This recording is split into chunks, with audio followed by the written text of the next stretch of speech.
to Small Business Matters. We're celebrating Black History Month, so in this special Inclusion Forward episode, we're going to talk about generational entrepreneurship, the idea of following in your family's footsteps by going into business for yourself. When I was a kid, some of my fondest memories were working with my dad after school in one of his many side businesses. You know, it never seems like he took a day off. Entrepreneurship didn't come easy for him, but it got us to America in the end.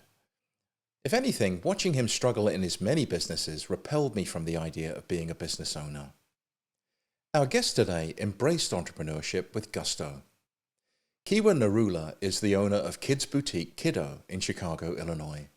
She's a fourth-generation entrepreneur and a direct descendant of a Black Wall Street business owner from Greenwood District in Tulsa, Oklahoma. She's been featured by CNN and NBC. She was also recently named Black Entrepreneur of the Year for 2021, an award presented by Officially Black Wall Street, Clover, and Snapchat. Keewa, welcome to Small Business Matters. Thanks for having me. Glad to be here. So, you're a fourth-generation entrepreneur. Can you tell us a little bit about your family's roots in small business? Sure. My great grandfather had a tailor shop on Black Wall Street in Tulsa, Oklahoma. And after the family was forced to flee during the massacre of 1921, thankfully he was able to relocate in Chicago. And he was able to reopen a tailor shop on the South Side here. And he taught my grandfather the trade. And so at one point, both my great grandfather and my grandfather had tailor shops on the South Side. And although my mother didn't follow in her father's footsteps by being a tailor, she's an artist and entrepreneur. She's always been self-employed. And so I've kind of followed everyone's footsteps, I guess, because I'm both an artist and also a business owner with a brick and mortar myself. Yeah. So your family story, I mean, being a direct descendant of someone who was impacted by the terrible massacre, I mean, you've heard details of what happened there. Your great grandfather was his business was it a casualty of the events in Tulsa, and did he just literally pick up and flee to Chicago straight from Tulsa? Yeah, well, as far as we know, both the business and the home were burned. And so, without knowing the details of his exit story, we we know that he was helped out of the city limits at least by a customer of his.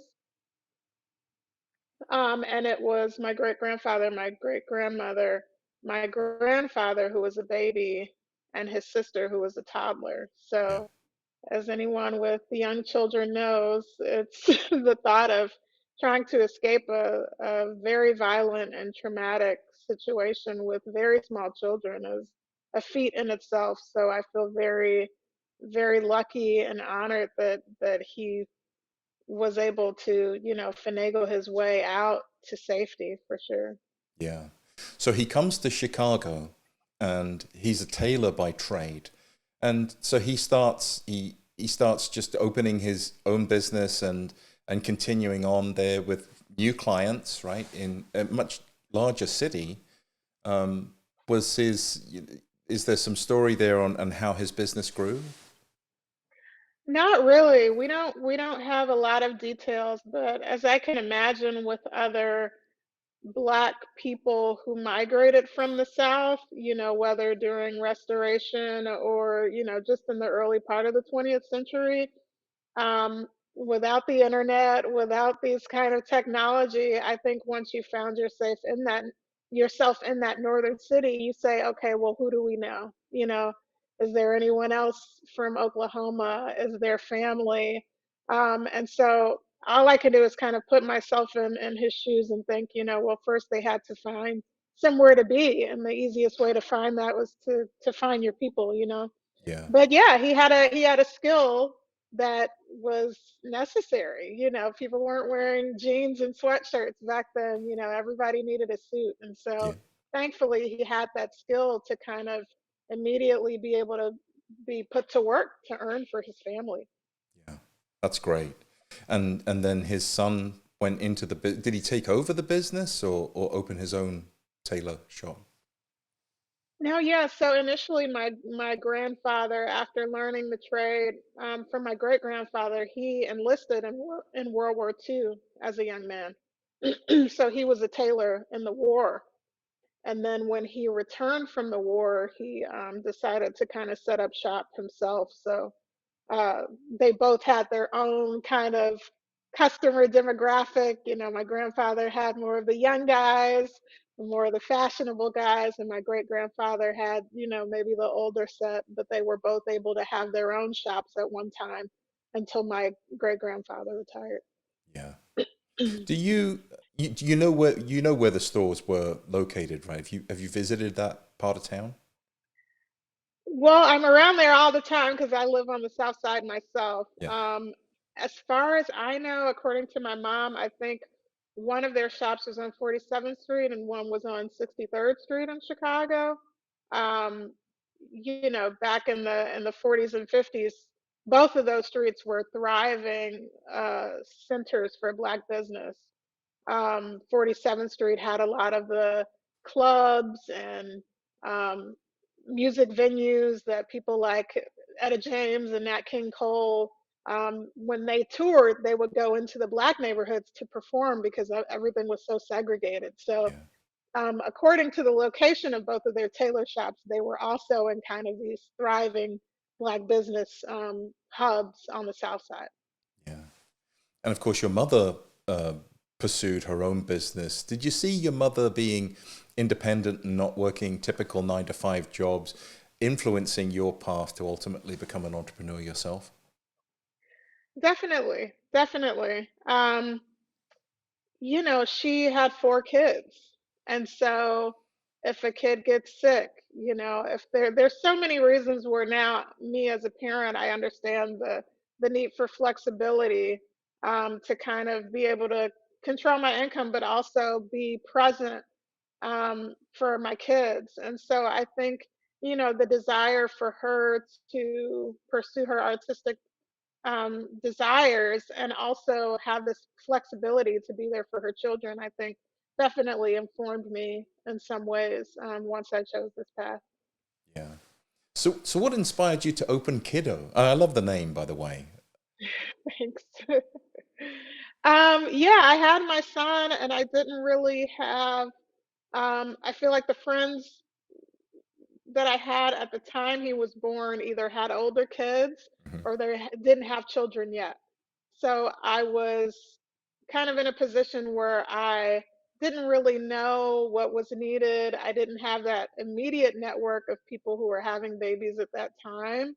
And I didn't really have any family members who had young kids or little cousins or that type of thing. So I was discovering a lot for the first time. And one of the first things I looked for was, you know, clothing. Once the baby shower kind of gifts run out and you start shopping on your own. And I had a little boy and I just was looking online and shopping for him and just really disappointed by the options, especially for little boys. You know, not very colorful, very gendered, some even like macho messaging, you know, I'm so tough, or, you know, daddy's little slugger, which really didn't resonate with me or my values or my style. And so I just, you know, with all that time of just like breastfeeding and kind of just sitting there when he's asleep, I just started doing my Google researching and just like, what does it take to just print some onesies or kind of develop a few ideas that I had, and Yeah. that was the beginning of the business. So so how did you start but you just went and get a space or were you doing swap meets or how you did you Um, finance the startup of the business? What was the plan? yeah, I pretty much just started in my living room. I I you know I hired someone for artwork. Yeah. I used my husband. My husband's a visual artist. He did some of the artwork.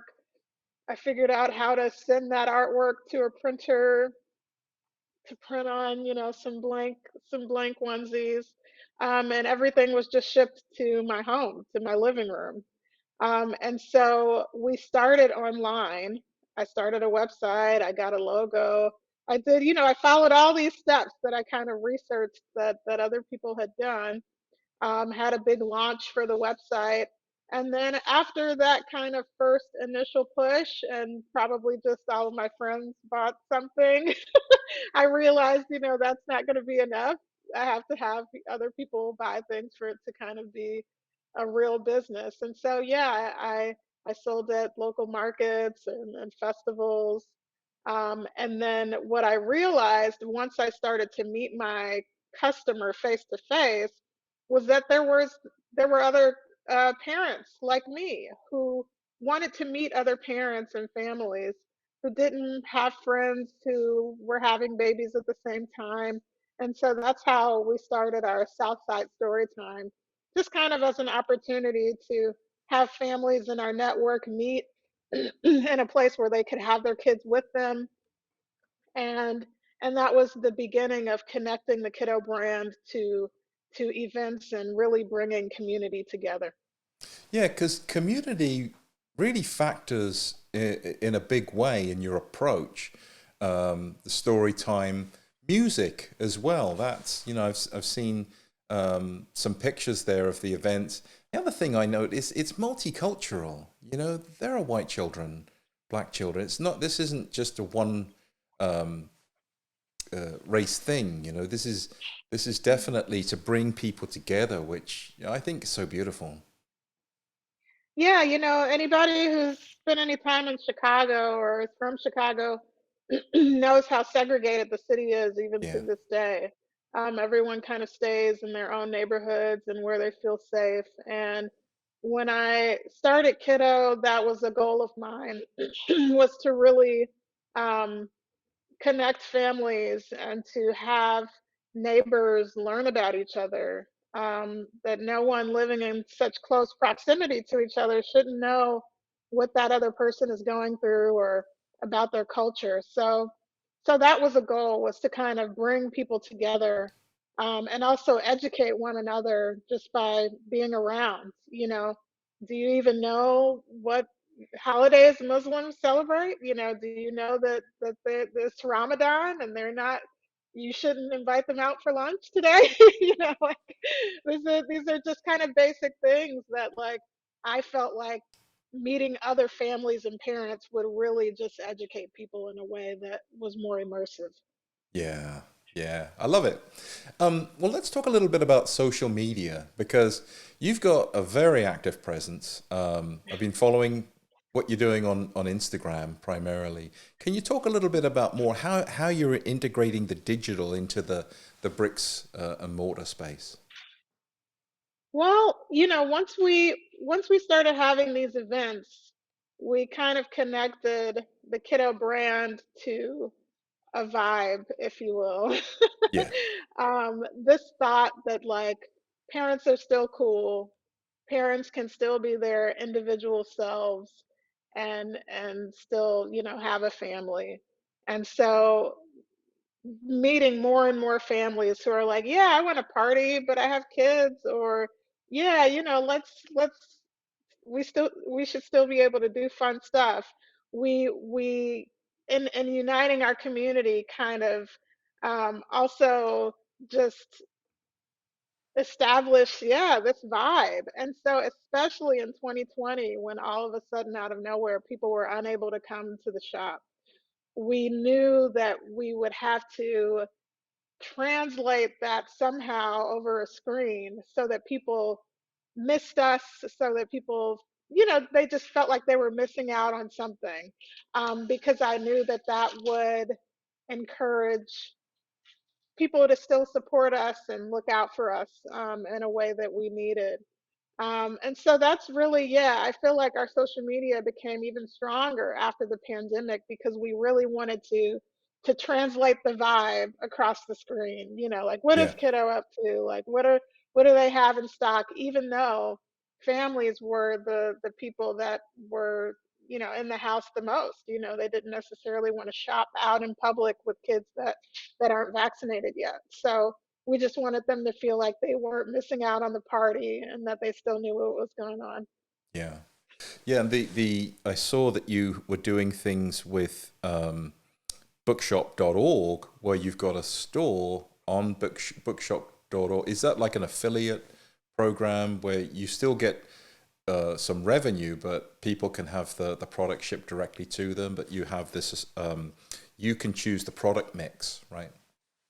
Yeah, so at Kiddo we have a very curated collection of books, Yeah, but we sell more books than anything. We're in the booksellers association, so we're a bona fide bookstore, but we have a curated collection that's really focused on inclusivity, representation, multicultural education. And so people come to our shop, they're obsessed with the book collection, but we don't have everything. We don't have your classics or some things that families might be looking for if they don't know what we're about. So being on Bookshop kind of allows us the opportunity, or really allows our customer the opportunity to support us and buy any book they want. We love Bookshop because they're really like an Amazon alternative, yeah, for people who want any kind of book, but it's you're supporting independent bookstores who really need your help as opposed to the big guy. So we love Bookshop. It's a very, very new platform, but in such a short amount of time, they made a huge impact for independent bookstores. So yeah. very thankful for them. Yeah, I just became aware of them during the holidays when we had our first Festivus, Secret Santa, but we did we did a virtual Secret Santa, which I'm like, well, how are we going to do this? Have I got to ship something to somebody? And we ended up doing with gift cards, but they were virtual gift cards, and there's a little platform that allows you to really just do it as if you were in person. And I had some bookshop.org certificates, so it was a lot of fun. Nice, Has nice, has nice. has the area changed much since you opened Kiddo in your immediate area in the store? I would say so. It's been interesting to see the ebbs and flows just of the city and small businesses within the city since the pandemic started. After the looting, and even up until maybe 6 months ago, our downtown area and the Gold Coast is still not what it was before. All of the kind of luxury and big box stores that got looted, a lot of them didn't reopen. So in the Loop and in the Gold Coast and the Central Chicago area, you still have these visual reminders of what happened in 2020. Um, where we are in the South Loop, our small businesses are trying to stay strong, but we have seen kind of a second round of closures after 2020. A lot of businesses were opening in 2021 after we got over the hump, and now with the latest surge and just the kind of cumulative effect of just wearing this pandemic, we've seen this kind of second wave of small businesses closing, and it's unfortunate. People who have made it all this way, and then when they tell you, you gotta get vaccination card checking at the door, and you need all of these kind of PPE requirements again, and then some people can't make it. So so there's that kind of change and that kind of visual reminder that we're still in this very challenging time. Yes, yes. It's really tested entrepreneurs, and like you've been doing with digital, integrating digital. I think the real resilient businesses are the ones that are open to change and open to challenge. And you're winning awards. I mean, you awarded Black Entrepreneur of the Year in 2021. Congratulations. Um, Thank you. I mean, what was that like to receive that recognition from such a prestigious organization? Very surreal. I won't get down on myself and say that I don't deserve it. However, Oh, you any deserve it. entrepreneur but any entrepreneur knows that, for my business, it's been around for 3 years. the brick and mortar's been around for 3 years. We've been around for 5 years online. There are businesses that have been open, 30 years, 35 years, and there's Hmm. so many entrepreneurs that I admire for the way that they've been able to stay in the game or the way that they've been able to be leaders in their industry. And so I know that it's an accomplishment, but I also feel like, well, anyone who has survived this pandemic deserves an award. So Yeah, I'll take it, and it really validated something in me to keep going. But I also am sharing it, with all of my fellow business owners who have made it through this time for sure. yeah. Um, what's the most important piece of advice that you've received as a business owner and an entrepreneur? Hmm. Really just listen to your customer. I think a lot of people have a product that they've had the idea, they've, you know, gone through all the steps to put it on the market, and they are so intent on selling their specific vision to a customer that may not even exist yet. Hmm. And some people don't take the time to really listen to what their potential customer, or what people in general actually need. And that's something that I think I've become better at, especially during this pandemic. The fact that we started as a clothing company, and at the top of the pandemic, we were sheltered in place. We were in our pajamas all day. So if I kept pushing clothing and I wasn't listening, I would be out of business. Yeah, But instead, I'm listening, and I'm like, okay, well, let's bring that way down. And then we amped up, board games, puzzles, toys, because we were just in tune with what our customer was going through and what they needed at the time. And I feel like you need to listen, listen, listen, and be flexible. yeah. Do you hope to inspire your children to become entrepreneurs? I hope to inspire them, but they can become whatever they want to. Um, I think, especially being the descendant of a Black Wall Street business owner, and um, being a mom, I, of course, desire to build some kind of generational wealth.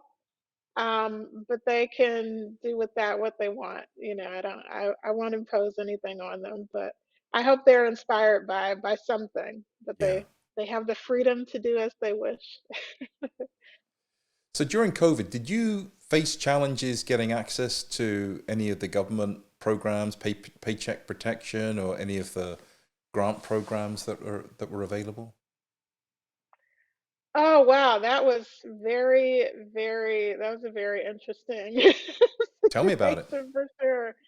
Well, the first round came and went, and then we heard the news stories of the Lakers got a bunch of money, and Potbelly's got a bunch of money, and Ruth Steak, Ruth Chris Steakhouse. And I think all the small business owners were just sitting here like, what's going on here? Like, that's not who needs help. That's not who needs help.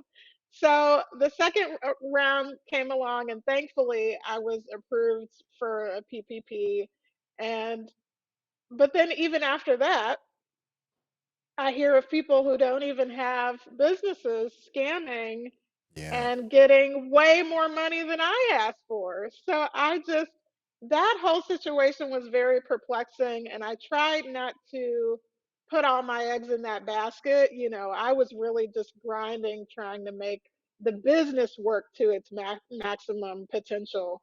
Um, Even though, I'll take what I can get if it's quote unquote free money. But it was just disappointing to see how people really took advantage of that yeah, help, and how so many small businesses may have ended up closing because they didn't have access to that money that they needed. It was very, it was unprecedented. We hadn't had to do anything like that ever before. But I was just disappointed at the people on the top and the bottom who kind of grabbed for all that they could, while the people who it was created for, were just left in the dust pretty much. yeah. Yeah, there was, I mean, the first round, I think it was difficult because they wanted to roll out a lot of money quickly, and the banks weren't prepared to do that. quickly. And I think for businesses that didn't have those existing relationships with their banks, or they had, shall we say, loose ties with lending organizations, that it was just impossible. And so very frustrating. But businesses of color just did not get the access to capital that deserved and needed. And something, I mean, if we go through another pandemic, I hope it's at least 100 years from now. I don't want to go through another one of these anytime soon. No. We'll be better prepared with PPE and all of that stuff. I mean, it's been quite a journey. It really has. When you think to the very beginning and the struggles that we had and just how those have morphed into these current struggles, it's been a whole lifetime. And I'm definitely ready for it to be over. But for us as a business focused on children, we're still in it because our parents, our families still have children under 5 who can't be vaccinated. So that comes into play, when we think about our foot traffic levels, or we think about, we're still not having events again yet. We have that customer in mind because that's me as a parent, and that's a lot of our target audience. So we're still in it. Yeah. Um, I get a sense of joy when I talk to you about your business, Keewa. It's obvious that you really enjoy being an entrepreneur. Would you agree with that? I do. I do. I've had this I feel like is my second chapter of life. And when I think of the first chapter, I think of all of the ups and downs and the uncertainty that, is what am I doing? Am I supposed to be doing this? How am I going to make any money? The especially in my 20s, just that uncertainty of am I going in the right direction? And I feel like with Kiddo, I've found my purpose. I know that this is what I was supposed to do. And so there's so much relief from that I feel like that opens me up to the joy, to really just be happy about bringing these moments to families, about spending time with my family, both at work and at home. And yeah, I can't suppress that sometimes. Well, Kiwa, it's been an absolute pleasure speaking with you today. You're an inspiration. What can I say? How can our audience learn more about Kiddo Chicago? Well, yeah, our website is kiddochicago.com, KIDO Chicago. We're on Instagram at Kiddo Chicago. We're on TikTok at Kiddo Chicago, and Facebook as well. Um, Stay tuned. We're on hold for events right now, but hopefully they'll be back up. So for any local Chicago families, come and check us out. Well, thank you very much. Thanks for having me.